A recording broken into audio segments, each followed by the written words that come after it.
So I think we can move directly from here to the first panel, which is Jason Bordoff's panel on sort of the policy implications of having these kind of technologies around. And maybe I let you introduce the speaker. Jason is from the School of International and Public Affairs and runs a more policy-oriented energy center over there. Great, thanks. I guess the panelists should come up and take your seats while I talk for 2 seconds, but people are here to hear from them, not from me. So thank you, Klaus, thanks Alissa, thanks Moens for putting this really interesting conference together.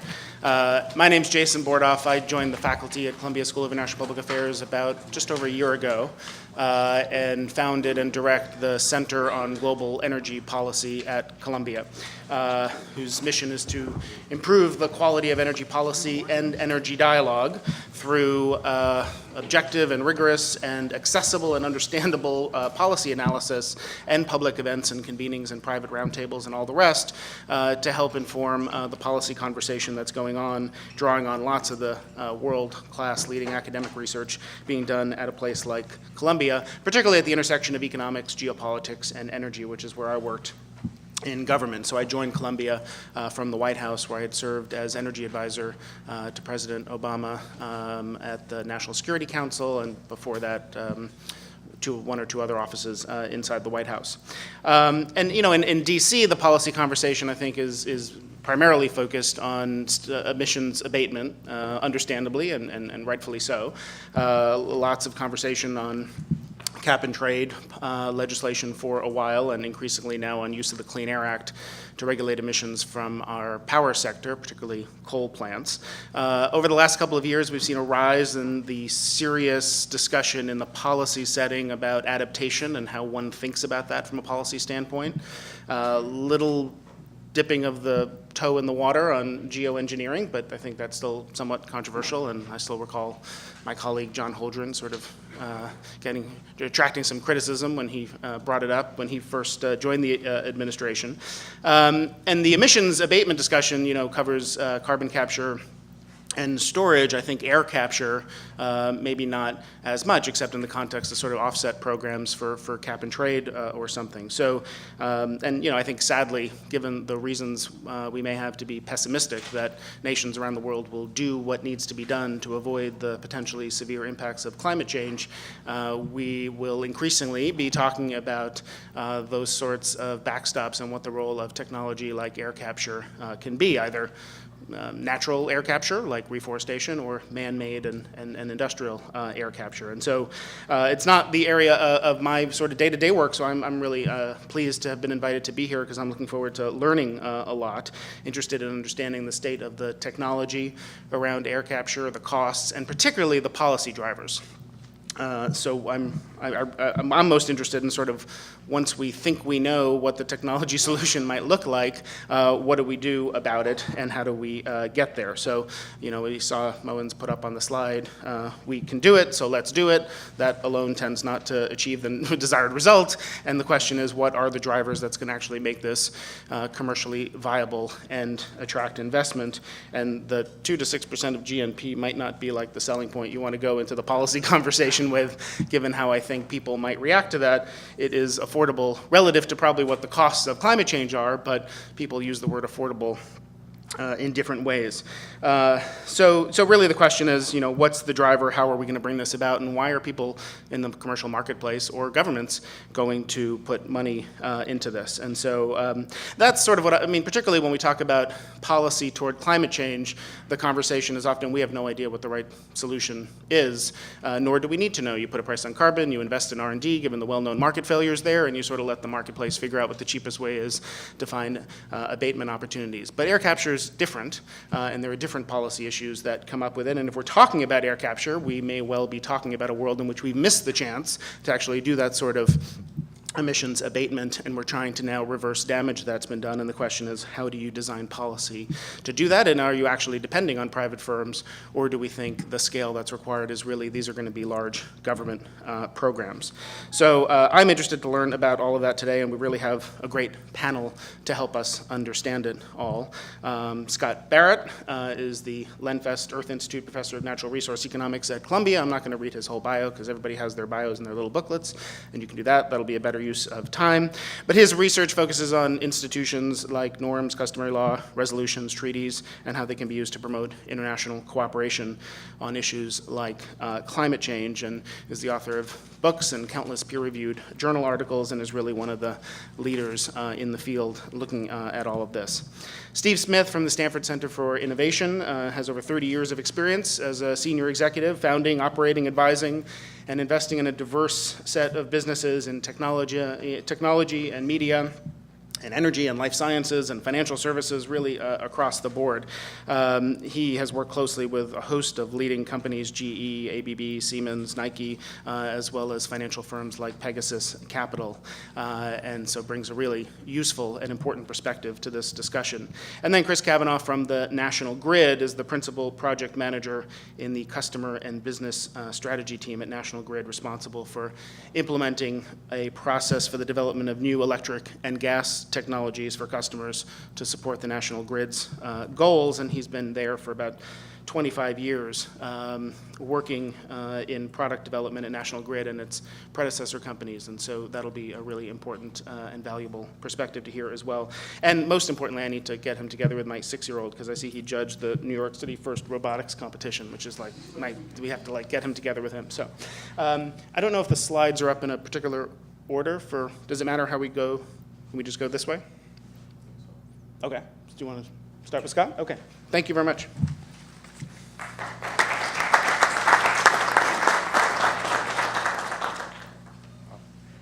Well, thank you very much for this invitation. Now, I have the highest opinion of Klaus, but I don't know if he planned the timing of this meeting to coincide with the release of the third of the IPCC reports, but the timing is impeccable. Knowing him, he did plan it. And he may have even set it up, because the article I read in yesterday's New York Times, I think, was a perfect setup for this meeting. I'm going to draw a quote from it a little bit later. But the basic perspective, a lot of us here have worked on this issue for a long time.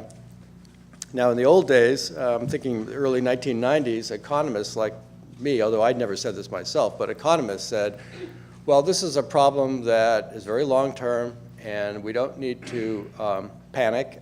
We don't need to change the global economy overnight. We can sort of slowly move into a new kind of energy system. And the emphasis in those days was not being much of a rush. Well, what's happened is virtually nothing has been done for a very long time, and expectations for emissions were completely wrong. Emissions have far exceeded what was expected in those old days.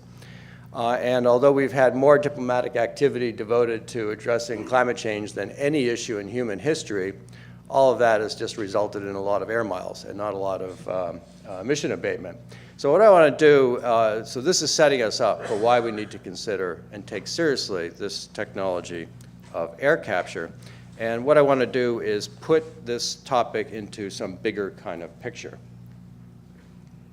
This is a meeting on technology. The question is, can he advance the slides? Yes, great, thank you. There are four things. Obviously, I have so many minutes, I'm going to simplify. There are four things we need to do about climate change.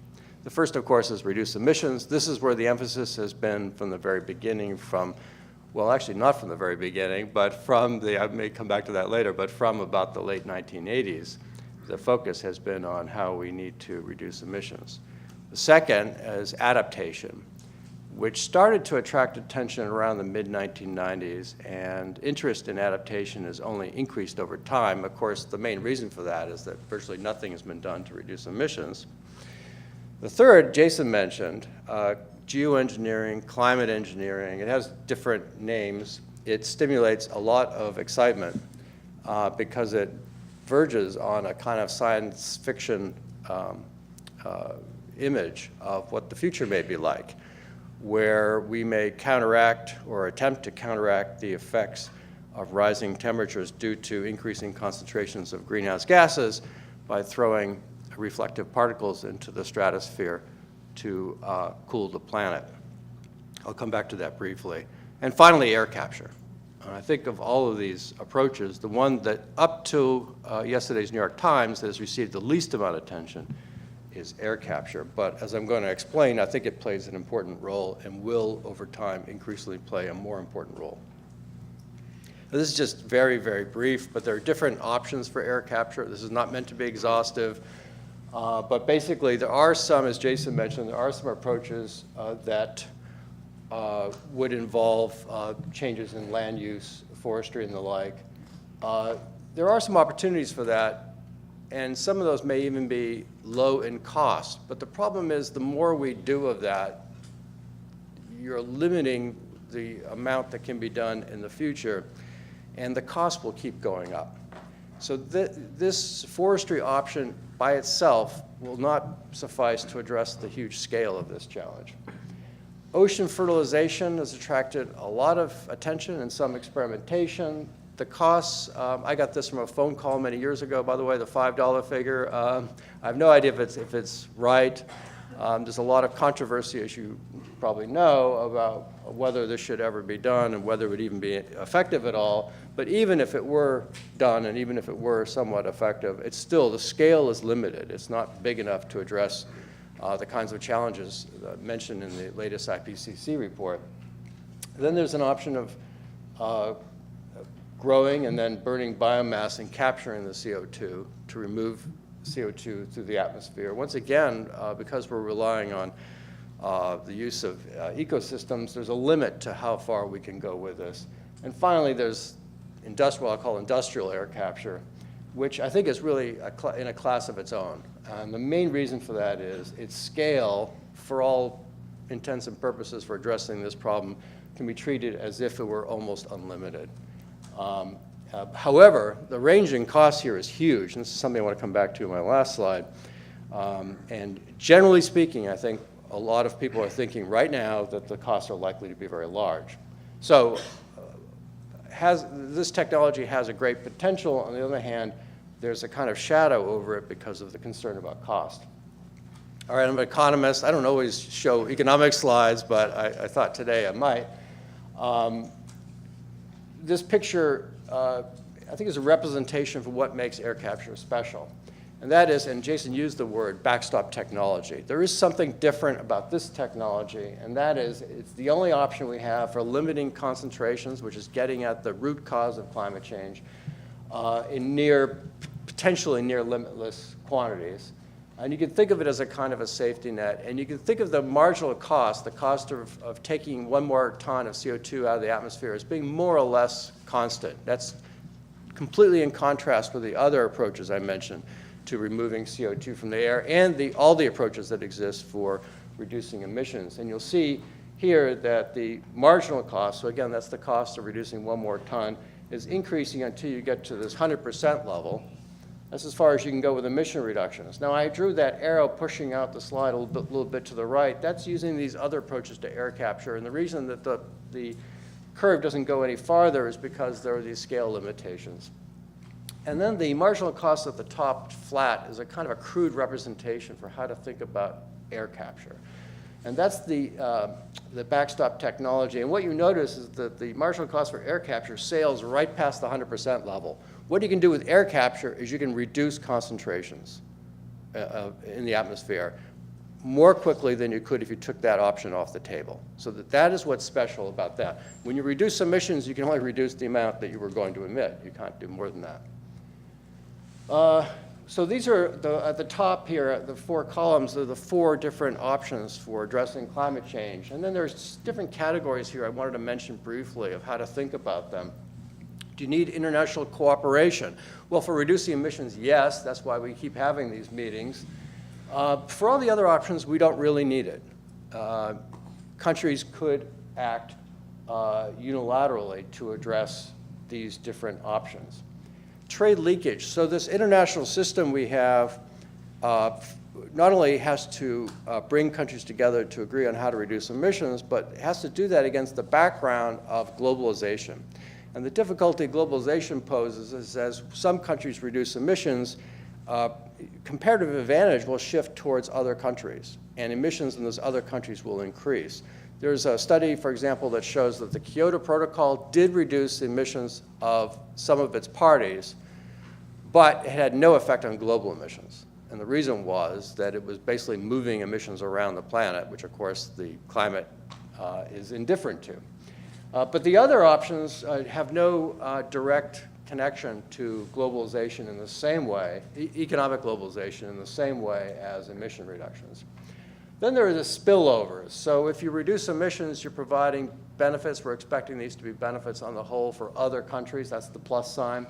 Adaptation, primarily local. You don't get these kinds of spillovers, generally speaking. Climate engineering would have spillovers. Of course, these are uncertain. I put a plus sign and a minus sign. Lots of scenarios can be imagined. And air capture, very much like emission reductions in this case, generally speaking, the expectation would be positive spillovers worldwide. In terms of addressing the root cause of the problem, rising concentrations of greenhouse gases affecting long-range radiation, the emission reductions and air capture both do that. Adaptation does nothing about that. And geoengineering, as I've described it, is a different kind of a fix, acting on shortwave radiation. Scale limited emission reductions, yes, you can't reduce emissions more than you're emitting. Adaptation, there's a limit to how far we can go. Climate engineering, no. Air capture, no, not really. In terms of speed, emission reductions work slowly. Air capture, again, because it's also acting on concentrations, would act relatively slowly. Adaptation can be very quick. You can build a dike and provide some kind of protection, for example. You can move. You can do certain things like that. And climate engineering, yeah, that could also be very quick. You could affect global mean temperature in a matter of months. The costs of using these approaches to limiting temperature change. For emission reductions, of course, you can reduce some emissions at low cost. That's obvious. Some people think you can reduce some emissions at negative costs. Fine. The problem is if you want to reduce emissions by a very large amount, eventually marginal costs are going to rise, become quite high. Adaptation, of course, doesn't affect temperature. Climate engineering, the costs are very low. It's one of the things that gets people so excited about that technology. And air capture, very high. I should put very high in quotation marks because some people have a different opinion. I will come back to that because we don't really know that very much. And in terms of governance, there's no real problem with emission reductions in terms of governance because we're doing much less than anyone thinks we should do. So there's no real squabble about whether we're doing too much. That's not the issue. Adaptation, it's a local problem. So there's not much of a global governance issue there. Geoengineering, this is huge, the governance, and it's precisely because it can be done unilaterally and is cheap and therefore may likely be done. Air capture, again, I don't think the governance problem is much there. I mean, there is a kind of a question about what is the design, given that you can control CO2 concentrations directly, what's the right level? Okay, because we're thinking about it so far of not letting this crazy system get too far away from where we'd like it to be. That's where all the discussions are about 450 and all those other numbers.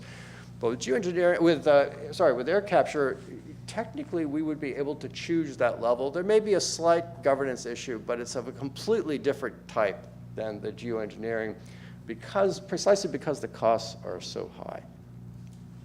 Okay, so what should be our target for action? Well, the Framework Convention said in Article 2 that we should act to limit concentrations, this is where air capture comes in, to avoid dangerous anthropogenic interference with the climate system. And then finally in Copenhagen, and then this is reaffirmed in Cancun, countries agreed that what this means is we should limit temperature change to 2 degrees C from pre-industrial levels. So where are we going now? Well, I'm just flipping through the latest IPCC report late last night, and they're suggesting that if we stay on what I would call a business as usual track, we're heading towards something like 4 degrees C by 2100. And of course, the bounds could be larger, meaning that the upper level of temperature could be higher than that, with concentrations somewhere in the neighborhood of 750 to 1300, and they said possibly higher. Remember, again, we haven't predicted any of this very well in the past. If you want to limit temperature change to 2 degrees C, you need to limit concentrations, according to this report that just came out, to 450 parts per million CO2 equivalent. And the IPCC predicts that we're going to pass this by 2030. So there isn't much time, and that's the essence of what that report is saying. So to get to 450, they say we need to reduce emissions 40 to 70% from today's level by 2050. We're not remotely on any kind of track like that. And to bring them to zero by 2100. This is the entire planet. And then I'm going to quote from the Times from yesterday. The report, the IPCC report, warns that if greater efforts to cut emissions are not implemented soon, future generations seeking to limit or reverse climate damage will have to depend on technologies that permanently remove greenhouse gases from the air. In effect, they will be trying to undo the damage caused by the people of today. So this is I think, the perfect setup for this conference. I'll mention very briefly that there's another way to think about this, which is in terms of the damages that would be avoided by acting. Okay, so this is where some economics comes in. And there's this concept called the social cost of carbon, which is an economic value placed on what we get back for reducing emissions or limiting concentrations. There are a number of figures here. Basically, there's a lot of uncertainty about what this might be. And remember, there's a lot of uncertainty also of what the marginal cost of air capture might be. If you bring them two together in this slide, basically what we can see is that if the social cost of carbon is very low, as some people think, then we're not going to be using air capture for quite some time, not on any kind of large scale, even according to the more optimistic estimates of what the marginal cost might be. So even if marginal cost might be as low as $40 per ton CO2, some of the estimates for social cost of carbon are lower than that. Of course, the social cost of carbon will rise over time, so that situation is not permanent. That will change over time. But if the social cost of carbon is high and estimates of the marginal costs of doing air capture turn out to be lower, then we should be scaling up now. So we have a lot of uncertainty both about the social cost of carbon and about the marginal cost of reducing emissions through air capture. I will please the timekeeper now and tell her that this is my last slide. And I think the main point I want to leave you with is that there are tremendous uncertainties around the costs of air capture. And I think one of the things that outrages me about what we've done, or more appropriately, what we've not done about this issue, is that there hasn't been attention given to the need to do R&D, to uncover, to learn more about the costs of reducing concentrations through air capture. This is the only backstop technology that exists, and there should be direct and sizable public funding devoted to understand what this technology can do for us. Thank you very much.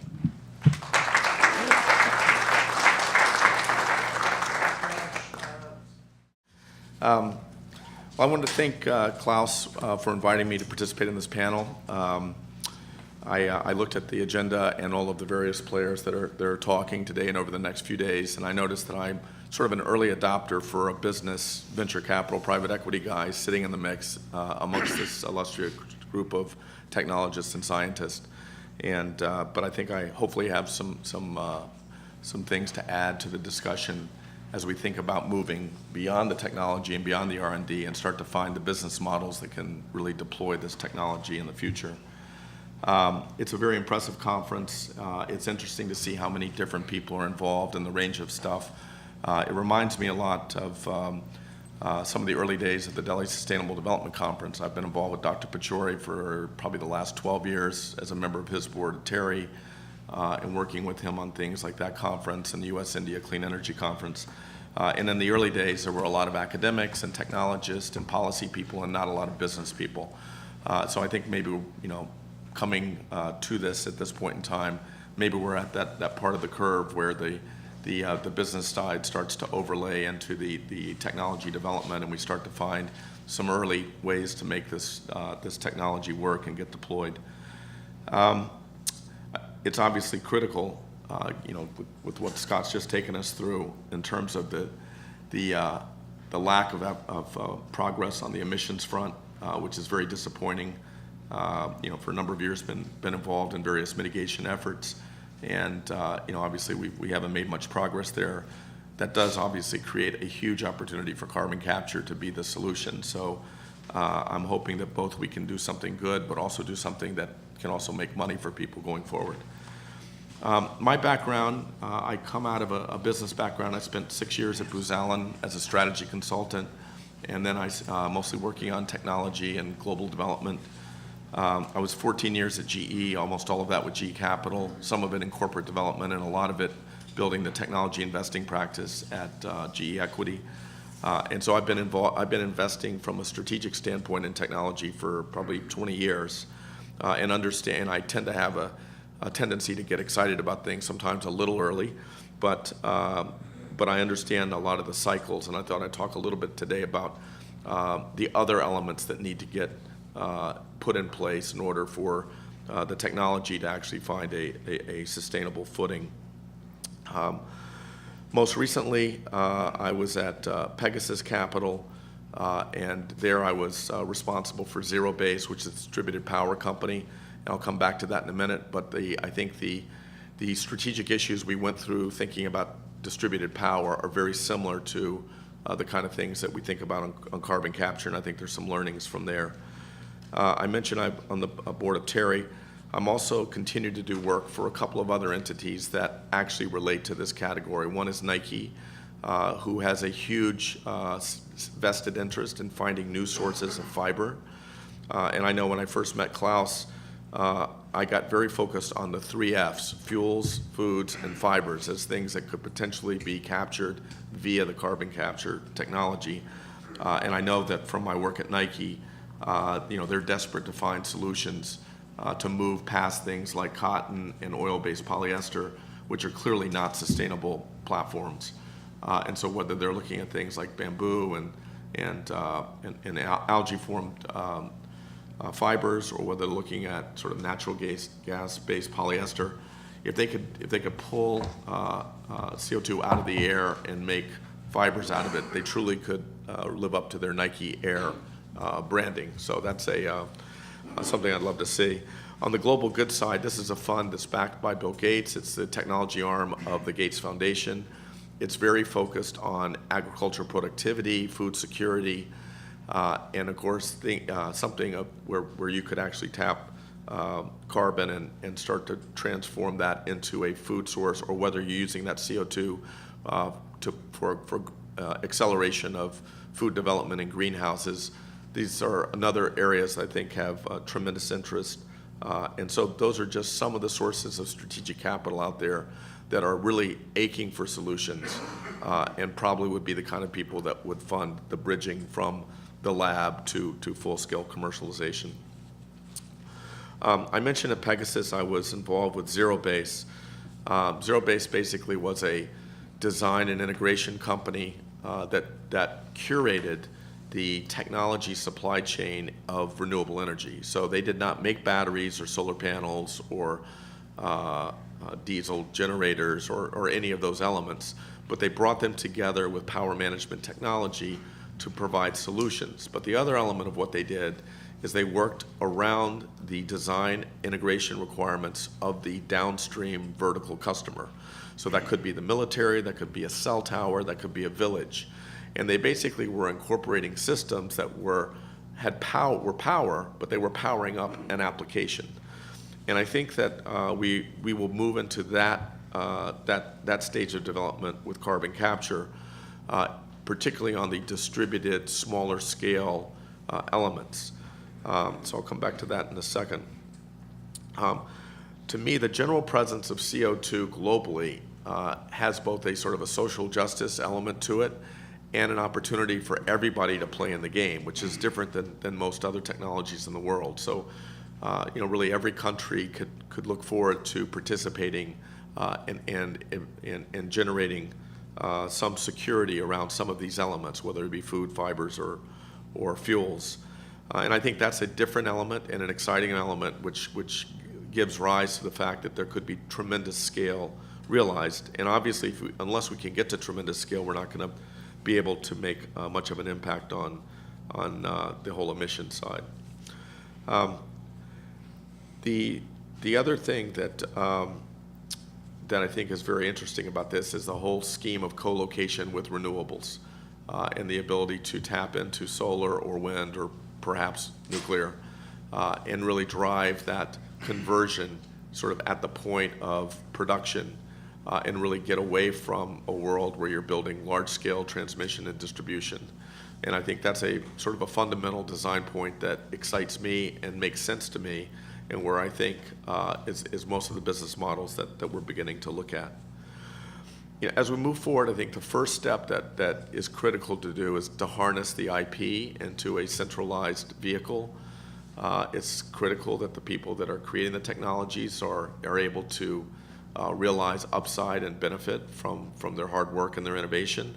But by the same token, you need a clearinghouse, you need access and transparency to the IP, and you need reasonable royalty terms so that innovators and experimenters can go out and really begin deploying different business models. And so I think that's a critical first step and one that hopefully we can lead. A second area is in the technology development itself. My understanding, and from what I know, most of the efforts today have been more centralized and large scale and driven almost as a byproduct of some other large industrial process. The business models that we're looking at are much more driven by a smaller scale mass manufacturing approach that can be ganged up into larger capabilities, but also provide sort of that very marginal player the ability to participate in carbon capture. There's lots of work to be done on the capture side, obviously, and the conversion and storage, and look forward to learning more about that at this conference. But that is, the critical issue is the manufacturability and driving the cost down over time, and an area that is going to be receive a lot of focus in the near term. As you move past the technology component side, we're really looking at the design and integration of systems that are solving problems, whether it's a system designed for drop-in fuels, whether it's a system designed to create food, drive a greenhouse, drive oil-filled enhancement. And so these technologies are really more of an integrated solution system, and one where the critical expertise is well beyond just the core technology and much more involved in working with the end customer and developing a solution that makes sense from an economic standpoint. What we found on the zero-based side was that as we moved past getting the beautiful design together and the integration that worked and getting something that we could manufacture at scale, we then ran into the next hurdle, and that tended to be service deployment and maintenance, particularly on something that's distributed globally in lots of countries. You need a cadre of people out there or that look like Cisco engineers or Siemens certified solar deployers and so forth. These people need to be trained. They need to be able to maintain a certain level of service delivery capability. And so while a lot of the focus now is back at the lab working on the core elements of the technology, there's a lot of downstream work that needs to be done to sort of spade work, if you will, to sort of get the overall infrastructure in place to be there in a place to help deploy. And finally, I think the most critical thing comes back to financing.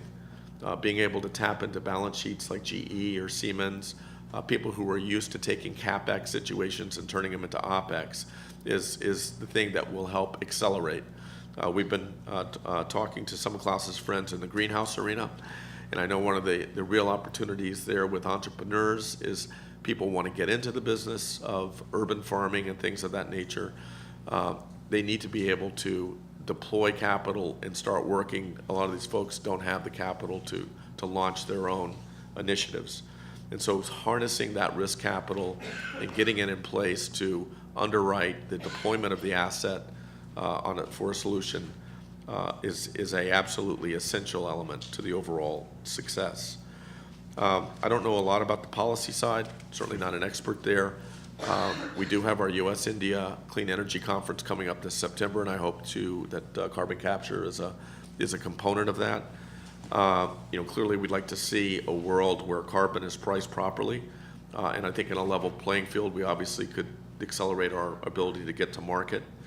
But in the meantime, I think that that in the law that there is a couple of elements about the carbon capture. The first is the security element that it gives every country and every economy in terms of having some control over food or fiber or fuels.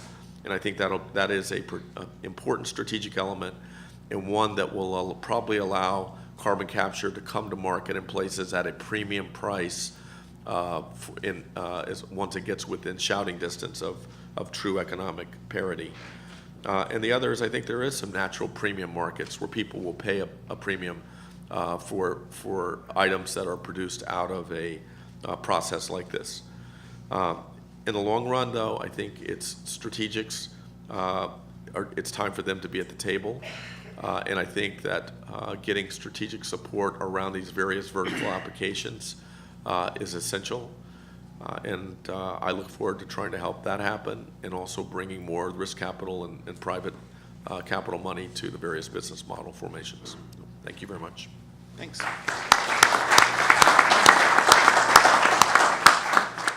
The purpose of what we'd like to present today, as it says, is renewable gas.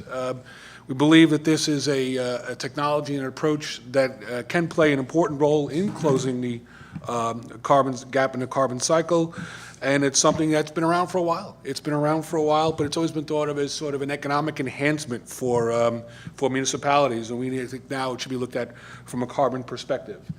A little bit about renewable gas. I have to apologize to all the folks from AI Chemie. I'm sure they can do it far better than I could, but it's just by way of background.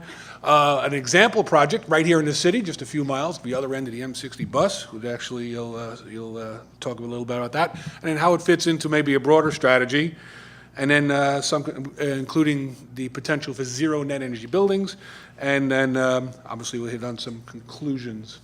Okay. Very briefly, National Grid. We are an investor-owned utility in the United States and the UK, about 50% US, 50% UK, about 19 million customers. Here in the US, we're in 3 states, Massachusetts, Rhode Island, and New York. In the UK, of course, we are the high-pressure gas transmission and high-voltage electric transmission system for the entire country. And the UK today is a lot of what we do. We try to work cross-Atlantic. There is quite a bit of activity on both sides of the Atlantic. Our company is very much involved in the EU's approach to climate change and the targets that they're setting, particularly through an organization called Ofgem, the Office of Gas and Electric Markets in the UK.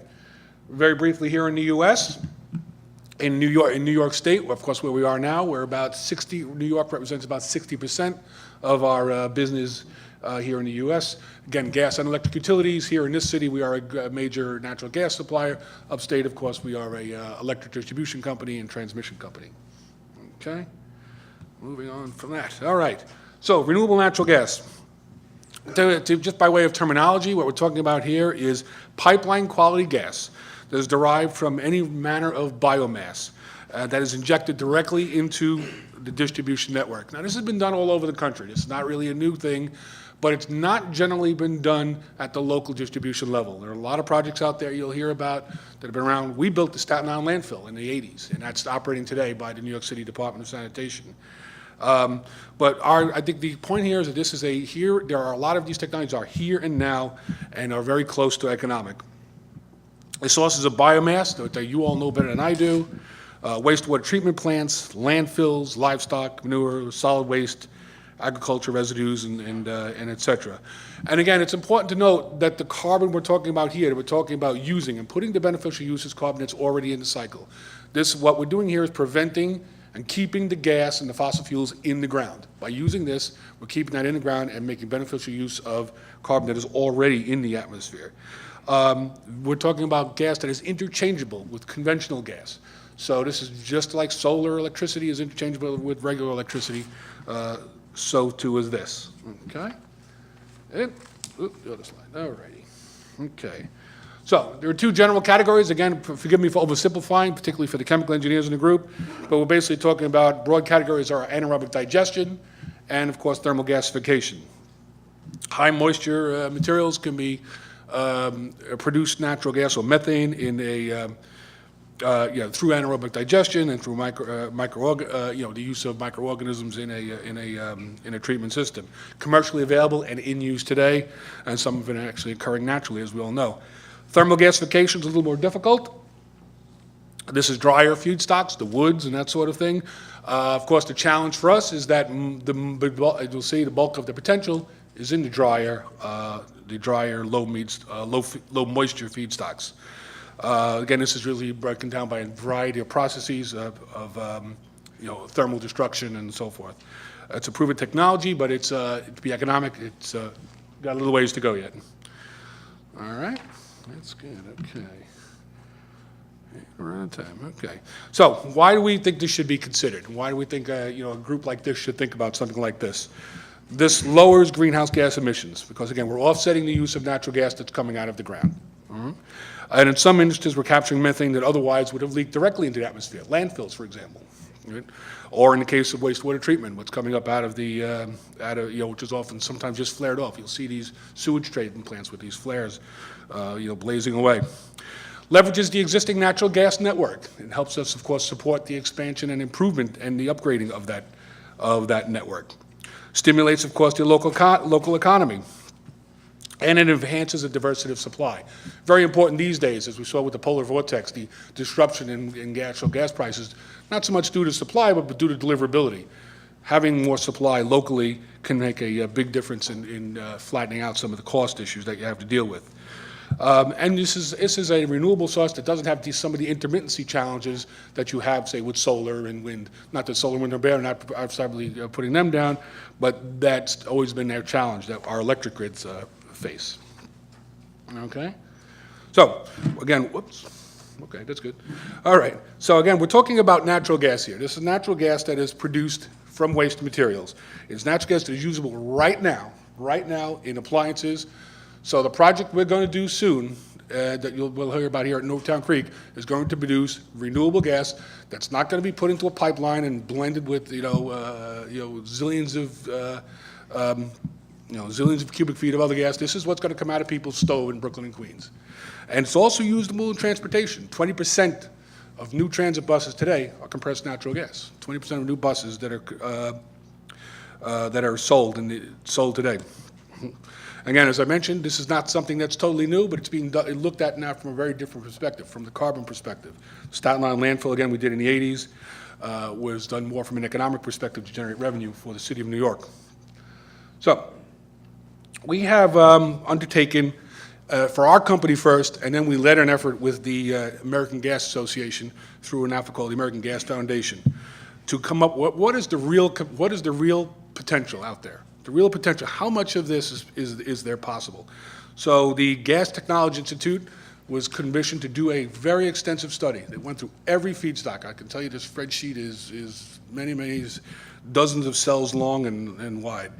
They looked at every potential feedstock. I mean, first of manure and wastewater and landfill and MSW and switchgrass and farm waste and dairy waste and they came up with a potential for the United States, and they broke that into three categories: non-aggressive, aggressive, and all technical potential. So you'll see here the cases ranging from the amount of potential energy that we think could be produced in the United States, the percentage of the current total demand, and this is total demand for all purposes in the United States, which is now about 24 trillion cubic feet annually. So 4% in the non-aggressive case, 10% in the aggressive case, 40% ultimate potential. Right now, that 10% number in the aggressive case would be half of the natural gas used in homes, not in all segments, but just in what's in homes today. Quite a substantial number. And the economics, of course, from the left to the right, you're moving from basically something that's almost economical today to things which, of course, are less economical. But the non-aggressive case is usually stuff that is usually material that could be produced today at near parity over a 10-year frame. Near parity with conventional prices based on how markets go and all that sort of thing. All right, and let's see. A little long, all right. Okay, so what do we see this coming together? Much like you've seen in a lot of electricity presentations, we see a network that is much more diverse where there are supplies coming from different angles. Again, we don't have some of the storage requirements that you have with electricity. We see a lot of local sources, cleanup, but working in tandem with nuclear power, wind and solar, again, to balance the two grids together. All right. And another part that we're looking at in the future is transportation. We're a utility. We talk a lot about buildings and what goes into the buildings that we live and work in. But we also know half the carbon problem is transportation. The federal government has created an interesting program, the Renewable Fuel Standard. You probably all have heard of it. And it provides another trading system. It provides credits for the use of biofuels. And under the advanced biofuel category, renewable natural gas is a component of that. Right now, 1 RIN, as they call it, a renewable identification number, is basically the equivalent of 1 gallon of ethanol. Right now, fuel suppliers are required to either produce or purchase so many RINs, and in doing so, the market value of this now exceeds the value of the fuel. It's actually more expensive than the fuel itself. So this has been a great program, and we're looking forward to a lot more out of that. So, as I mentioned before, the first large-scale demonstration in 20 years that we're involved with. We think this is thank you, one of the great things that's going to go on in the country is the Newtown Creek demonstration project over in Queens.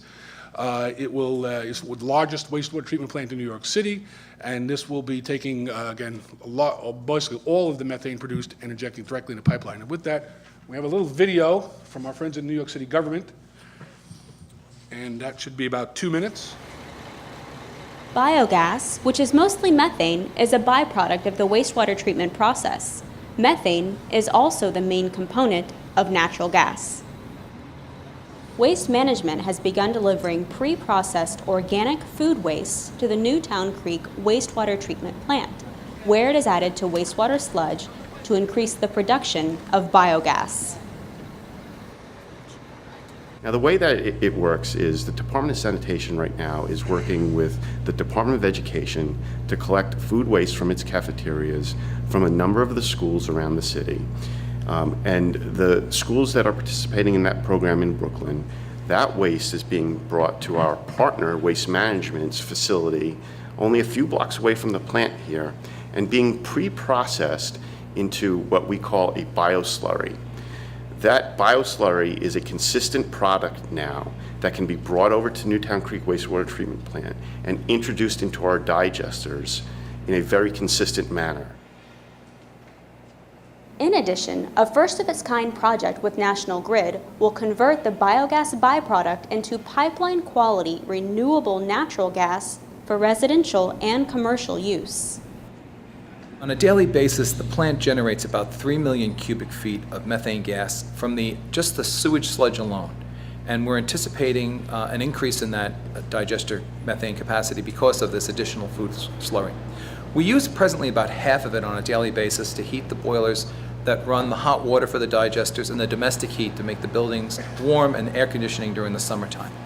The excess gas right now is flared. And under the program with National Grid, we hope to turn that extra gas back into the community as a fuel that they can use in their homes. National Grid will install a purification system to remove carbon dioxide and other unwanted compounds from the biogas produced at the plant. The resulting gas will then be directly injected into National Grid's gas distribution system for consumption. The Newtown Creek wastewater treatment plant is located in Brooklyn's Greenpoint neighborhood. With the capacity to treat 330 million gallons of wastewater each day, it is the largest plant in New York City. It accepts wastewater from over 1 million residents located in portions of southern and eastern Manhattan, northern Brooklyn, and western Queens. Great. All right. The fellow talking to Jim Pinn is the plant manager. If you ever get a chance, they do great tours out there. I can tell you, nobody loves his job more than Jim Pinn. The man runs the sewage treatment plant and is the happiest guy you've ever want to meet. Thank you. So, anyway, the typical components of the plan, I won't go into this. Again, there's enough people from AI Chemie here can explain this better than I can.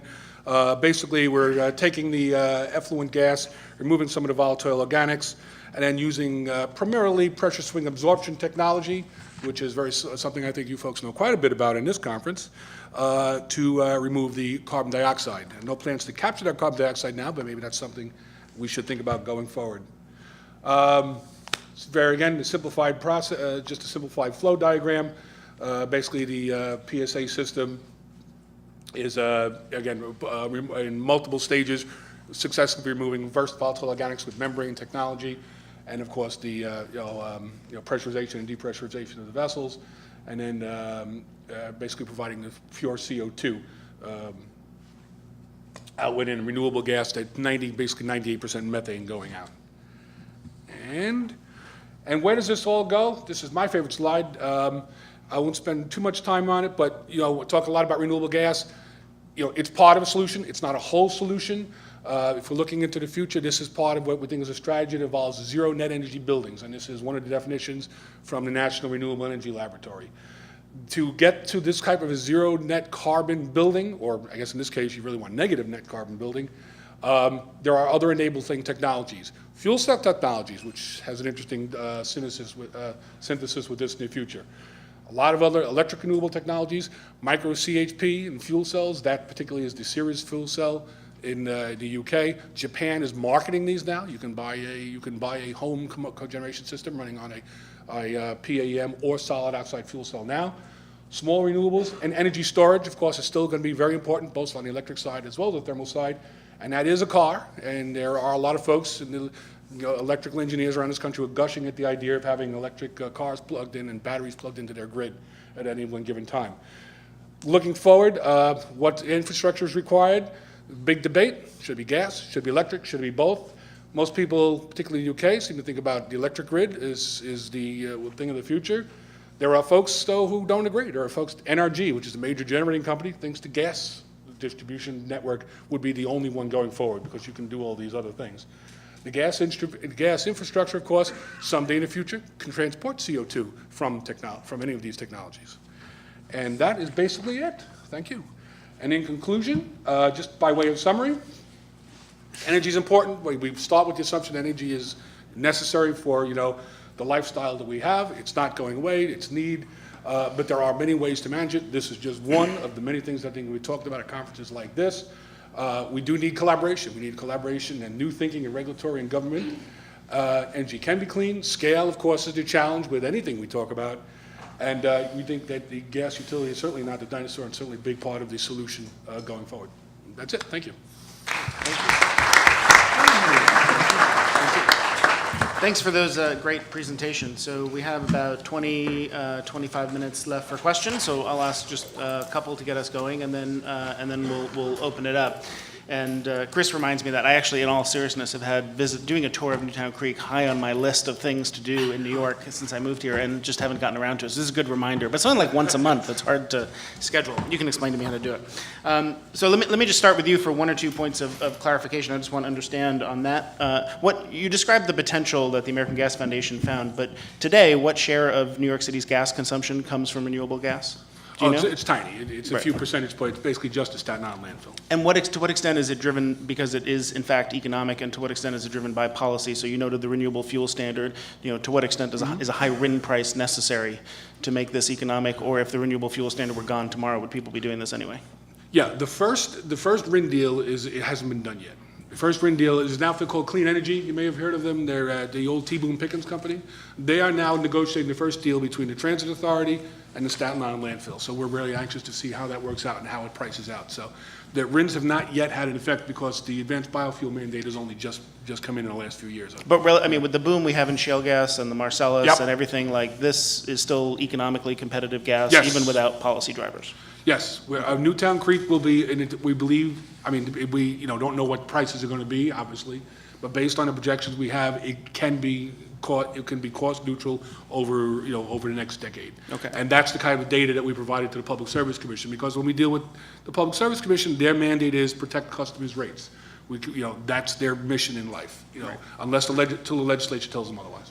Great. You'll see a theme. I'm going to push a little bit on some of the Great. policy drivers in all the presentations because we heard some of it, but I really want to make sure I understand it. So, and Steve, the same question for you. When we think about air capture, you said, you laid out the business case and then said, well, I haven't thought, I'm not exactly sure about the policy side, but obviously the policy side is key to driving investment in all sorts of low carbon technologies. So why would, at this point, commercially anyone be investing in anything that looks remotely like air capture? What are the commercial incentives, either today or what do we need in terms of trying to get some of this to happen and at scale and seeing deployment?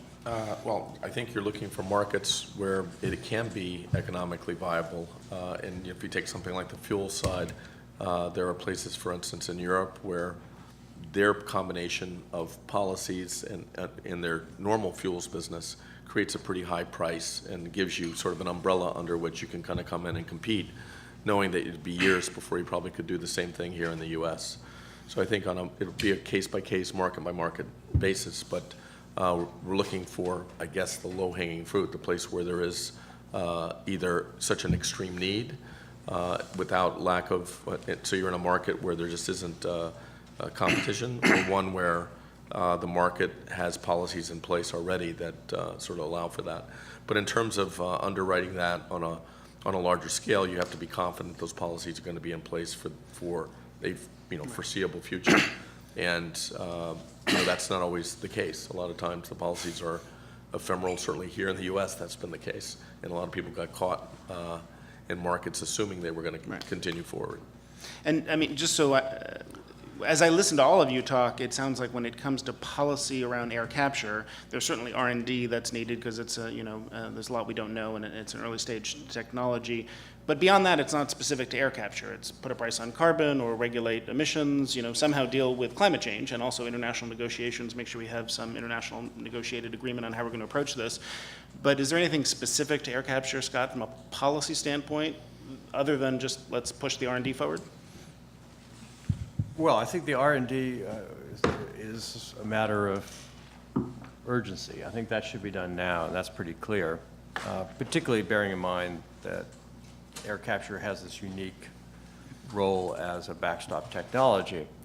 Now, if you had a perfect world, I hope I'm not going to surprise anyone. That's not the world we have. But if you had a perfect world, you'd be doing, reducing emissions. Of course, there'll be some adaptation, a variety of things that would be done, and air capture would just play some role in this larger mix.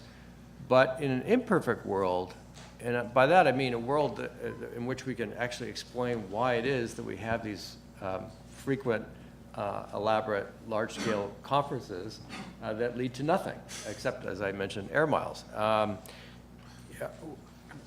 Where does air capture fit into that? I think air capture is a little different.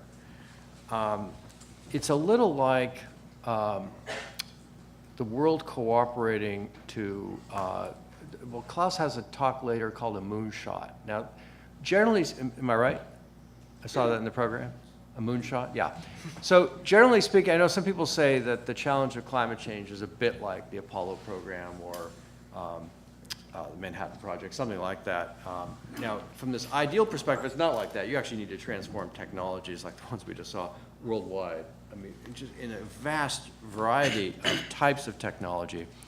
But there is something that's different about the air capture, and if we think about it as being a little bit like a moonshot, it can be done by governments. I think it would be done by governments. Maybe they'll be contracting others to do some of the technology and so on, but I don't see this happening. Yes, if you had this high carbon price, right, all sorts of things would be stimulated. But we don't have a high carbon price, and it's unlikely, I think, in this imperfect world that we're going to get one.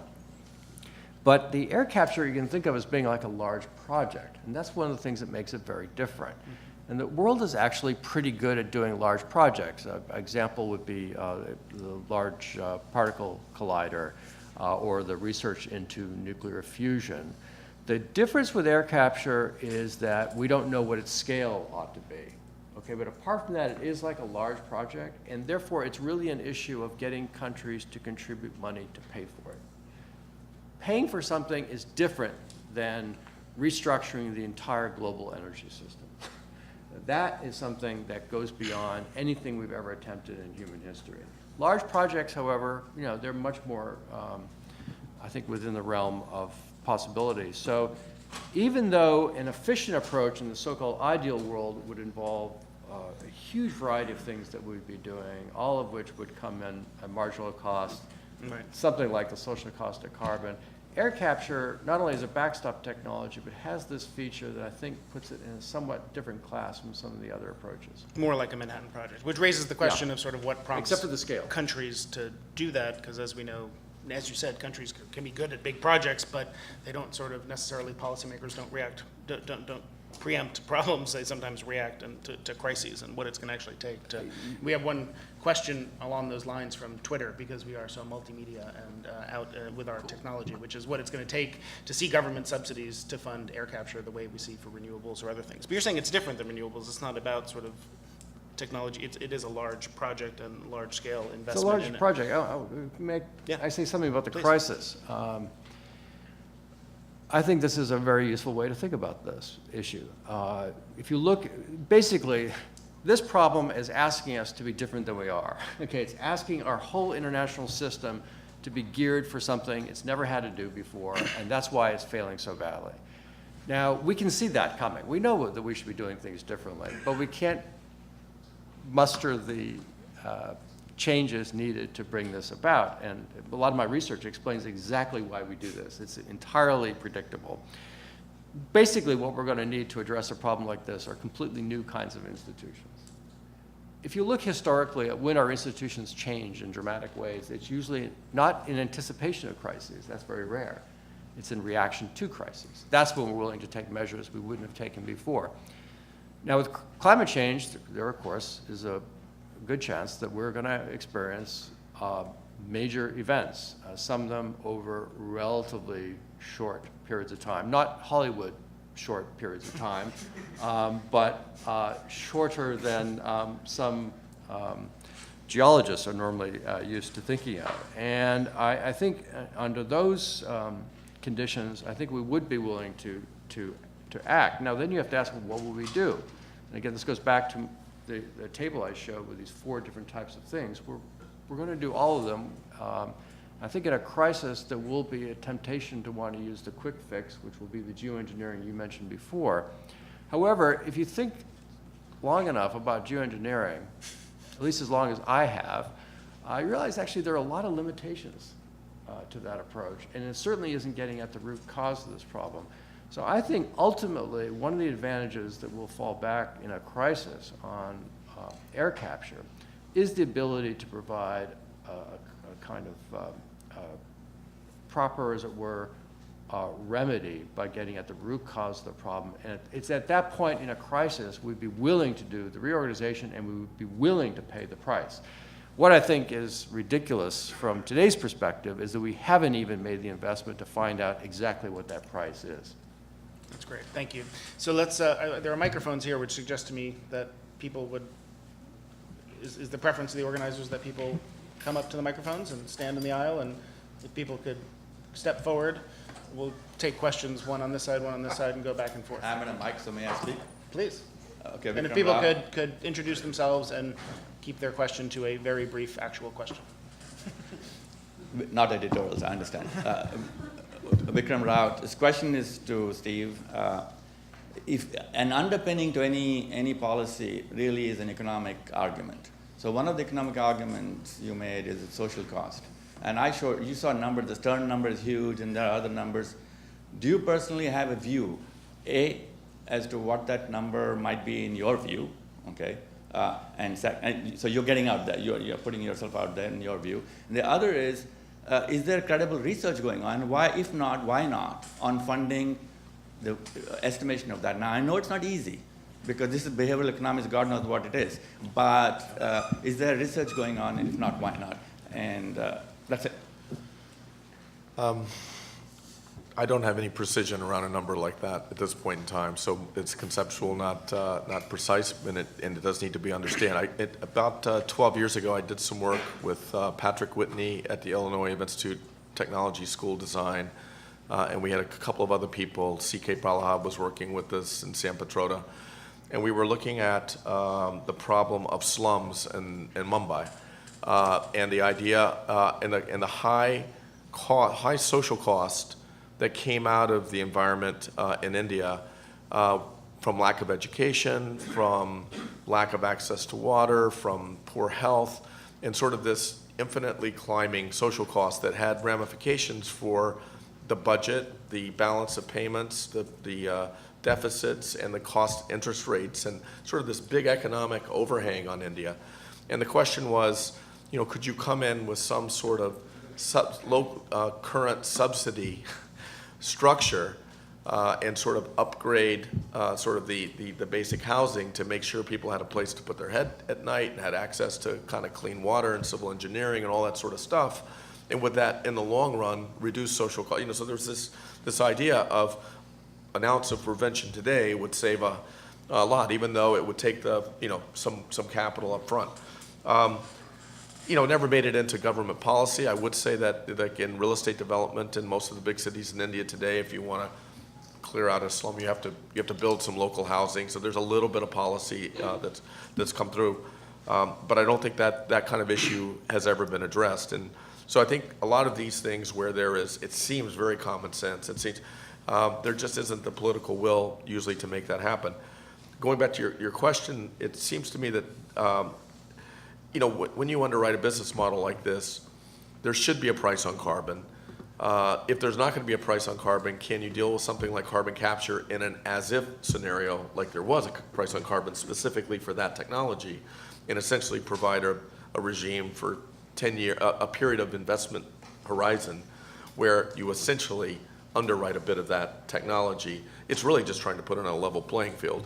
But since everybody else is not paying the cost of their technology, you sort of get the benefit of the inverse, I suppose.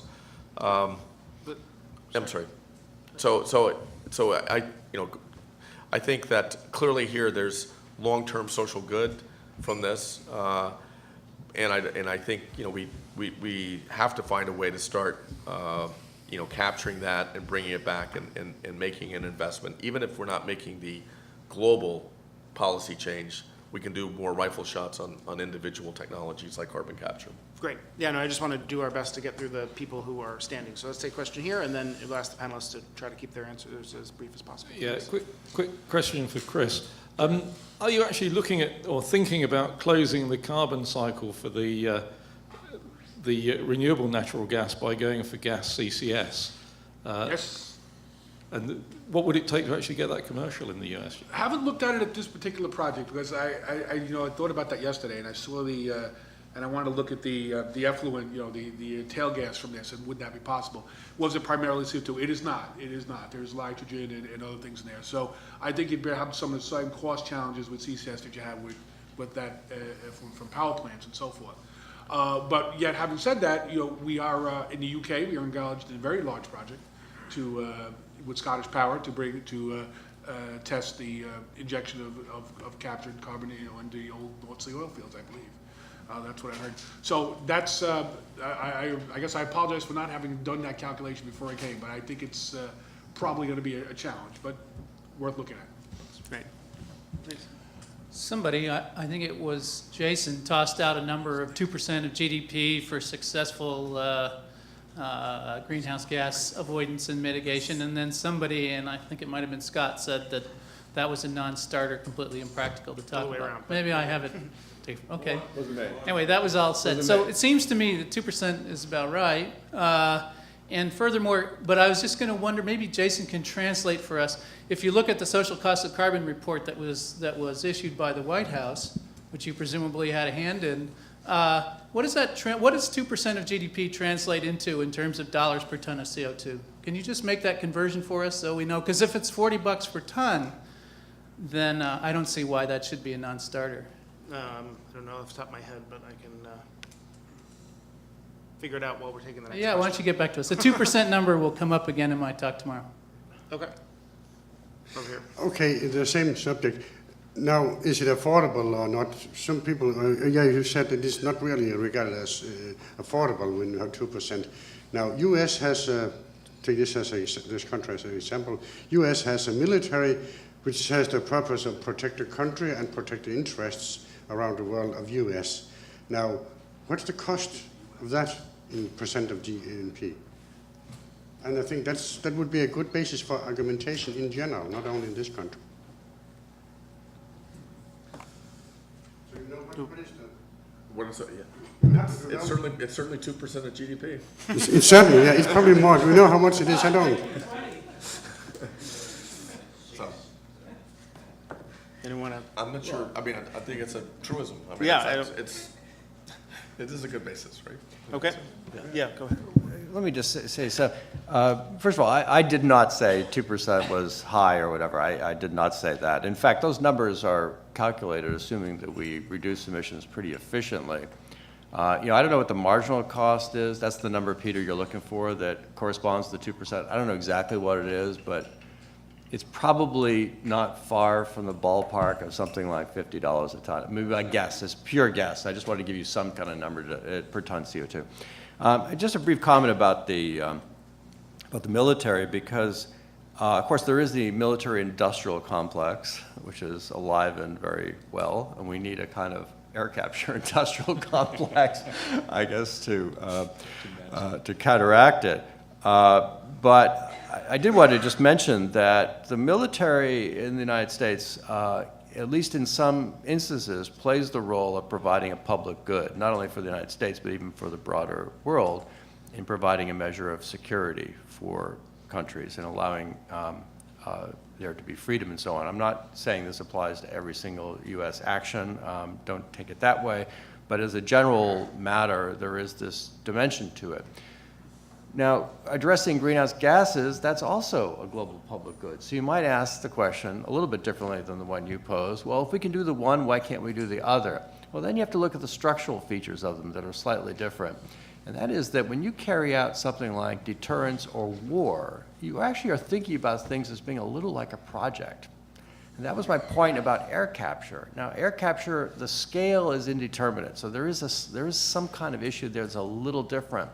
But once things come down to the ability of a country to do it on its own or with a coalition of the willing, which you can do for war and you can do for air capture, it does come down to cost sharing. When we have faced situations that we thought were of great urgency, like I'm thinking particularly of the Gulf War from 1991, where you had the biggest coalition in world history, including coalition sharing the financing for that war, then I think the world can act. So I think the difference is that this climate change, of course there are lots of political issues involved, but basically it's this slow-burning thing that we've been able to put off. Coming back, just the last point about the social cost of carbon, what's going to drive that number more than anything is our expectation for hitting a wall. Okay, that's what drives it. And no one knows exactly where the wall is or how bad it's going to be, and that's why the numbers will vary. It's almost that simple. Yeah. Can I have one thing on the defense? The company I was involved in on the distributed power side, our primary customer for a long time were the Marines and the Army, who were looking for mobile distributed power for Afghanistan and Iraq, and one of their biggest issues was moving diesel over long distances. That's where most of the people got killed. And not only that, but the cost of landed diesel by the time they got it to where it was this huge umbrella. And so we were able to create these sort of hybrid systems, solar, also, and cut diesel generation use by 80%. By being able to generally run off the solar and the batteries and then kicking over to the diesel. If you added carbon capture into that mix to then create drop-in fuel at that point of supply, they ought to probably be part of the solution here. That's one way they can play a public good for us, which is to be a driver of technology. Yeah. So. Okay, Klaus. So let me make a very brief comment on precisely this point. The Office of Naval Research is actually supporting part of our research, and I thank you very much for them. And their logic is not far from what you just said. Secondly, 5 billion tons of CO2 a year, which is, if I recall roughly right, for the US times $40 is 200 billion. So that sets the scale for that low number, and you can multiply it with a high number as well. But I have a question for Scott. Basically, what I heard you say is one of the really attractive features of air capture is that in a crisis it can turn into a project and solve it. But let me put to the other side. Part of the push back against air capture, in effect, is that it's a moral hazard, as people call it, which is not quite the correct technical term, because it allows us to say we can push this off to later. How do you answer that? Okay, so a couple of comments. First of all, air capture in a crisis, of course, air capture won't address the problem in a crisis because it's slow. It would take a long time to scale up, and it's going to take a long time to take the CO2 out of the atmosphere, and it's going to take a long time for that removal of CO2 to translate into changes in climate. So this is not a quick fix. Now, some people, as I said, are thinking geoengineering as sulfate aerosols in the stratosphere as a kind of quick fix, and there actually are problems with that. But we will take a combination of measures. What I meant was that at that point we are in a crisis, to the extent that we will, in a crisis, want to address the problem fundamentally, we will be willing to take measures then we won't take now, which would include, I think, being willing to scale up the air capture. Your point, what was your question? The criticism that it Oh, yeah. actually allows us to wait. Yeah, so there's the moral hazard question, which is always mentioned and incorrectly understood. I mean, you were saying that it's not really moral hazard. It's not, because we're deciding what we want to do. Moral hazard has to involve a contractual relationship between different parties with different kinds of information. But yeah, so the idea would be, and this, I've heard this concept applied to the geoengineering in the form of solar radiation management much more than to the air capture. But if we know that there's this other thing waiting in the wings, then why we bother reducing emissions? There may be the most marginal of effects. It's much more likely, I think, with the air capture because it's so cheap, and we're on almost a hair trigger to use that. It's not like the air capture, which is really quite different. But I think there is every reason to understand, based on ordinary collective action, why the world has failed to reduce emissions properly, and that this has had virtually no effect. Even if it does have any effect, by the way, there's nothing you can do about it. You can't remove from your knowledge that this exists. It's a bit like nuclear weapons. You can have, technically, you might be able to have 0 nuclear weapons, but you can never remove the knowledge of how to build one. So I'm afraid, it's of no practical significance, this concept of moral hazard. Thanks. Great. Unfortunately, I think we have to stop it there because we only have a 10-minute break, so the program is tight, and I don't want us to get off schedule. So we're at 10:30 now. So please join me in thanking our panelists for a really interesting discussion.